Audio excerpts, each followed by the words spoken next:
महाराष्ट्र पश्चिम भाग आपल्या भागाला म्हणतात की महाराष्ट्रातील पश्चिम भाग तो खूप मागासलेला भाग आहे.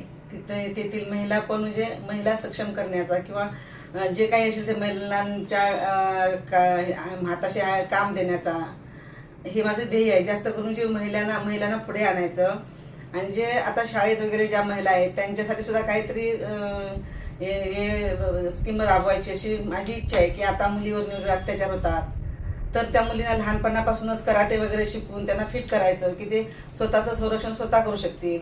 असे काही माझे छोटे मोठे असे महिलांसाठी जास्त करून माझे कार्यक्रम राबवण्याची इच्छा आहे. धडाडीचे आमदार आहेत त्यांनी निस्वार्थपणे सगळ्यांची सेवा करत असतात. त्यांच्यासाठी त्यांचा शाश्वत विकास हवा आहे त्यांना, तर तो आम्ही त्यांच्या मार्फत आम्ही हा शाश्वत विकास करणार आहोत. आणि आमचा जो भाग जो आम्ही आता निवडणूक लढवत आहोत तो एक भाग नाही आहे, तो आमचा एक परिवार आहे. हा परिवार समजून आम्ही त्यांची सेवा करणार आहोत आणि शाश्वत विकास करून आम्ही जो आमचा भाग आहे तो सुजलम सुफलम आम्ही करणार आहे.